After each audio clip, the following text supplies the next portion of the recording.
Hello students, आपके lockdown को थोड़ा और इफेक्टिव बनाने के लिए हम लेके आ गए हैं geology complete premium video lecture at 2899 में। अब आपको geology complete premium video lecture मिल जाता है 1 साल के लिए, और साथ में आप डॉक्टर कमलेश नारायण से बात भी कर सकते हैं हमारे ऐप के थ्रू।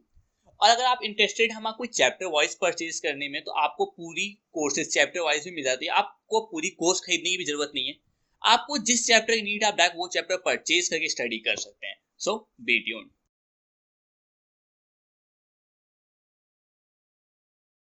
हेलो स्टूडेंट्स, आज का जो हमारा वीडियो है एक बेहद इंटरेस्टिंग टॉपिक को लेकर है। इस टॉपिक को आप सीधे तौर पे क्वेश्चंस में नहीं पाओगे, क्योंकि इस टॉपिक को जो बच्चा सॉल्व करता है उसे इस टॉपिक का ज्यादा अंदाजा है। होता क्या है कि जब हम क्वेश्चन सॉल्व करते हैं तो बहुत सारे बच्चों का उद्देश्य सिर्फ इतना होता है कि क्वेश्चन का आंसर मिलना चाहिए, लेकिन मैं जो वीडियो ये दे रहा हूं वो सिर्फ इसलिए कि अगर क्वेश्चन जरा सा भी डेविएट होता हो तो आप करें, सही करें और कॉन्फिडेंस से सही करें, गलती की गुंजाइश ना हो। तो अपने वीडियो पे हम आते हैं। हमारा जो वीडियो है वो है मुलेरियन डक्ट और वोल्फेन डक्ट। जरूर नाम सुना होगा, अगर आपने थोड़ी भी तैयारी की होगी और रिप्रोडक्टिव सिस्टम के क्वेश्चन किए होंगे, ऐसा हो ही नहीं सकता इस क्वेश्चन के गो थ्रू आप ना हुए हों। तो हम समझना ये चाहेंगे कि मुलेरियन डक्ट और वोल्फेन डक्ट ये हैं क्या रोल है इनका हमारे रिप्रोडक्टिव सिस्टम में। यस, हमने पहला शब्द लिया मुलेरियन डक्ट। तो पहले तो ये जाने आप कि मुलेरियन डक्ट और वोल्फेन डक्ट दोनों जो हैं ये फीटल टिश्यू हैं, फीटल लाइफ में ही पाए जाते हैं। जो मुलेरियन डक्ट है ये फीटल टिश्यू है। It develops into internal genital organ of female. ये फीमेल का इंटरनल जेनाइटल ऑर्गन बनाता है। बात आई कौन सी? It develops into fallopian tube and uterus। तो पहली लाइन आपके लिए आई कि मुलेरियन डक्ट एक फीटल टिश्यू है that develops into female fallopian tube and uterus। मैं फीमेल ना भी बोलूं तो भी बात समझ में तो आती है, तो ये क्लियर। लेकिन एक सवाल यहां पे उठता है कि जब हमने ये कहा कि मुलेरियन डक्ट एक फीटल टिश्यू है, तो सर मेल में क्या हुआ इसका? हमारे मेल में फैलोपियन ट्यूब क्यों नहीं पाई गई? भाई मेल में भी तो होना चाहिए फैलोपियन ट्यूब, यूट्रस, क्यों नहीं होता है? हम कहते भी हैं मजाक में कि भाई मां ही जन्म दे सकती है, बाप नहीं दे सकता, जबकि मां में यूट्रस बनाने वाला जो टिश्यू है वो टिश्यू हमारे पास भी है। तो ऐसा क्या हो जाता है कि हमारे में यूट्रस नहीं बनता? ये स्टोरी है 3rd month of foetal life की। जो मेल फीटस है उसमें 3rd month of foetal life में सर्टोली सेल, याद है आपको? टेस्टिस, सेमनीफेरस ट्यूब्यूल, फिर सर्टोली सेल। जो सर्टोली सेल्स होती हैं उनसे एक हार्मोन निकलता है, and that is a Mullerian inhibiting hormone. MIH कहते हैं लोग, Mullerian inhibiting hormone. Male foetus में ये हार्मोन 3rd मंथ से निकलना शुरू हो जाता है और मुलेरियन डक्ट को इनहिबिट कर देता है। और जब मुलेरियन डक्ट इनहिबिट हो गया तो सर फैलोपियन ट्यूब और यूट्रस का प्रश्न नहीं उठता है। तो सवाल आया कि सर आखिर क्या हुआ, कितना इनहिबिट कर दिया? इनहिबिट इतना कर देता है कि वो ट्यूब लाइक जो फैलोपियन ट्यूब पढ़ते हैं, जो पाउच लाइक आप यूट्रस पढ़ते हो, वो नहीं बनता। लेकिन the remains of Mullerian duct develop into seminal vesicle. यही मुलेरियन डक्ट मेल में सेमाइनल वेसिकल के फॉर्म में डेवलप हो जाता है। तो बात समझ में आनी चाहिए आपको कि सेमाइनल वेसिकल जो है वो मेल का वो पार्ट है जो उस टिश्यू से बना है जिससे फीमेल में फैलोपियन ट्यूब और यूट्रस बनता है। तो हमारी पहला पॉइंट क्लियर होना चाहिए, मुलेरियन डक्ट फीमेल में फैलोपियन ट्यूब और यूट्रस बनाता है, लेकिन मेल में ये इनमें तब्दील नहीं हो पाता। क्यों नहीं हो पाता? क्योंकि third month of foetal life में सर्टोली सेल से एक हार्मोन आता है, मुलेरियन इनहिबिटिंग हार्मोन।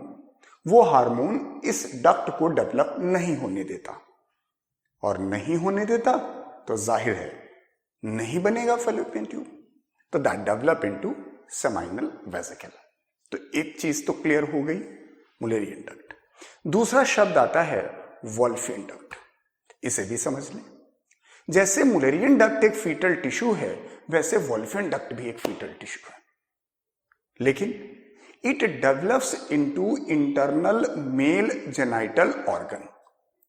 कौन सा? It develops into epididymis and vasa difference. Mullerian duct female में डेवलप हो रही थी तो फैलोपियन ट्यूब और यूट्रस बना रही थी, मेल में डेवलप ही नहीं हो पाई, रह गई तो बनी सेमाइनल वेसिकल। लेकिन जो वोल्फियन डक्ट है ये मेल में डेवलप होती है, और डेवलप होकर के वो एपिडाइमिस और वासा डिफरेंस बनाती है।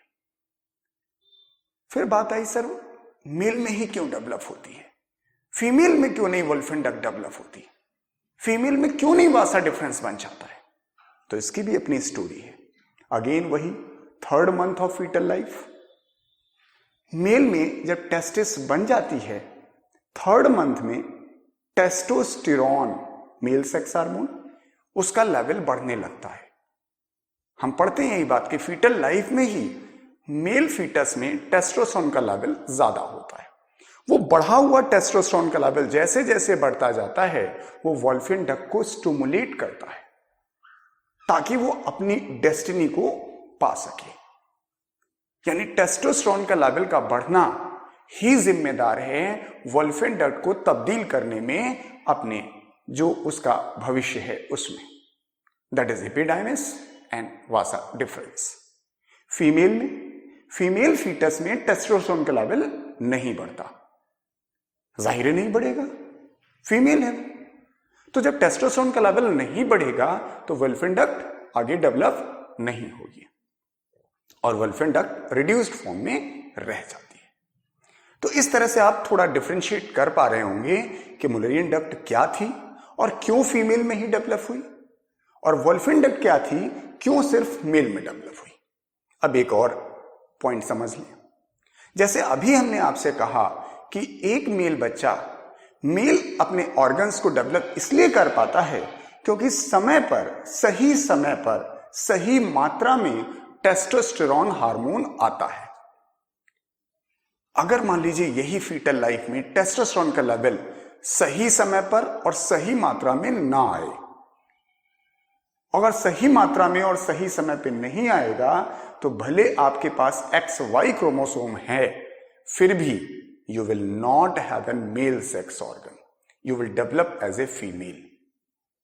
तो जो डेवलपमेंटल सेक्सुअल एबनॉर्मलिटी होगी वही परिस्थिति बन जाएगी। ऐसे बहुत सारे बच्चे डेवलप होते हैं जो जेनेटिकली तो XY होते हैं, लेकिन sir phenotypically they have not the reproductive organs. तो ये है बेसिक डिफरेंस वोल्फियन डक्ट और मुलेरियन डक्ट का। तो मैंने जैसा वीडियो के शुरू में ही आपसे कहा था कि ये दोनों शब्द आपको ऑप्शंस में मिलते हैं। यस, तो हम इसको अब समराइज कर देते हैं। हमने दो शब्द लिए थे, मुलेरियन डक्ट और वोल्फियन डक्ट। मुलेरियन डक्ट और वोल्फियन डक्ट दोनों फीटल टिश्यू है। मुलेरियन डक्ट फीमेल में डेवलप होती है फैलोपियन ट्यूब और यूट्रस में। मेल में मुलेरियन डक्ट डेवलप नहीं हो पाती है क्योंकि मुलेरियन इनहिबिटिंग हार्मोन जो कि सर्टोली सेल से आता है वो उसे इनहिबिट कर देता है, और इसी वजह से वही मुलेरियन डक्ट मेल में सेमाइनल वेसिकल के फॉर्म में रह जाती है। दूसरा टर्म था वोल्फियन डक्ट जो मेल में सर एपिडाइमिस और वासा डिफरेंस में तब्दील होती है। इसको तब्दील करने में, डेवलप करने में टेस्टोस्टेरोन का रोल है। फीमेल में फीटल लाइफ में चूंकि टेस्टोस्टेरोन का लेवल ज्यादा नहीं हो पाता है, इसलिए वोल्फियन डक्ट इन ऑर्गन्स में कन्वर्ट नहीं होती। तो ये रहा बेसिक डिफरेंस। तो अब ये दो टर्म से आप पूरी तरह से वाकिफ हो गए होंगे, आपको समझ में आ गया होगा कि मुलेरियन डक्ट और वोल्फियन डक्ट का क्या लोचा है। क्यों ऑप्शंस में हम पढ़ के कंफ्यूज हो जाते हैं।